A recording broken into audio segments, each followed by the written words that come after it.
warahmatullahi wabarakatuh. Alhamdulillahirabbil alamin, wassalatu wassalamu ala asyrafil anbiya'i wal mursalin, sayyidina Muhammadin wa ala alihi wa ashabihi ajmain. Amma ba'du. Segala puji bagi Allah Subhanahu wa taala yang telah memberikan kita nikmat iman, Islam, dan kesehatan sehingga kita dapat berkumpul pada kesempatan yang penuh berkah ini.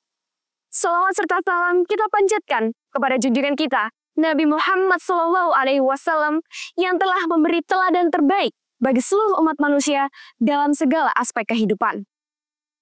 Sahabat Kalam Hati, pernah tidak kalian bertanya, pemimpin yang baik itu yang seperti apa?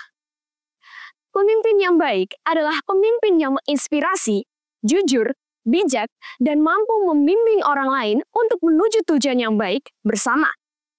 Lalu, apakah hanya orang lain yang perlu dipimpin? Oh, tentu tidak. Karena pada dasarnya, sebelum kita memimpin orang lain, kita harus bisa memimpin diri sendiri terlebih dahulu. Nabi Muhammad SAW adalah teladan terbaik dalam hal kepemimpinan. Dalam buku yang diterbitkan oleh Michael Hart yang berjudul The 100 Ranking of the Most Influential Persons in History, atau 100 orang yang sangat berpengaruh dalam sejarah, ia meletakkan Nabi Muhammad SAW pada urutan ke-pertama. Mengapa demikian?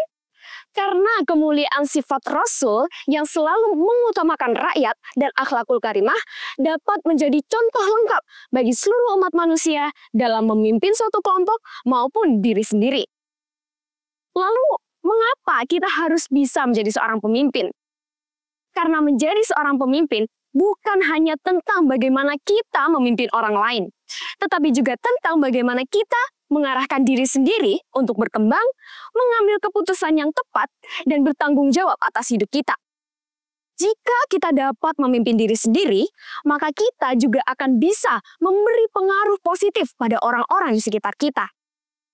Selain itu, juga dikenal ciri pemimpin di mana Nabi Muhammad SAW pernah bersabda, pemimpin suatu kelompok adalah pelayan kelompok tersebut. Oleh sebab itu, seorang pemimpin hendaknya melayani, bukan dilayani. Serta menolong orang untuk maju, bukan minta tolong untuk membuat dirinya maju. Dalam surat Al-Hajj ayat 41, Allah Subhanahu wa taala berfirman, "Alladzina immakannahum fil ardi aqamus sholata wa atuz zakah wa amaru bil ma'ruf wa nahau 'anil munkar. Walillahi 'aqibatul umur." Yaitu orang-orang yang jika kami teguhkan kedudukan mereka di muka bumi, niscaya mereka mendirikan sholat, menunaikan zakat, menyuruh berbuat ma'ruf, dan menghindari dari perbuatan yang mungkar. Dan kepada Allah lah kembali segala sesuatu. Quran Surat Al-Hajj ayat 41. Dari ayat tersebut dapat kita simpulkan bahwa kita harus taat dan patuh kepada perintah Allah Subhanahu wa taala. Karena kita semua adalah seorang pemimpin. Minimal, kita adalah pimpinan bagi diri kita masing-masing. Sekarang, apa yang bisa kita lakukan untuk menjadi seorang pemimpin? Ada setidaknya 4 sifat yang harus kita tanamkan dalam diri kita agar dapat menjadi pemimpin yang baik. Yang pertama adalah sidik atau jujur. Jujur kepada Allah, jujur kepada diri sendiri, dan jujur kepada alam semesta. Yang kedua adalah amanah atau bertanggung jawab, setia kepada Allah maupun diri sendiri. Yang ketiga adalah tablik atau menyampaikan, di mana seorang pemimpin harus mampu berkomunikasi dan bernegosiasi. Yang keempat adalah fatonah atau cerdas, di mana seorang pemimpin harus mampu untuk membuat perencanaan, visi, misi, dan strategi. Sekarang, saya ingin bertanya kepada sahabat Kalam Hati. Jika kalian berada dalam suatu kondisi di mana anggota kalian terlibat suatu kesalahpahaman dan mereka enggan untuk berbicara satu sama lain, apa yang akan kalian lakukan sebagai seorang pemimpin yang baik?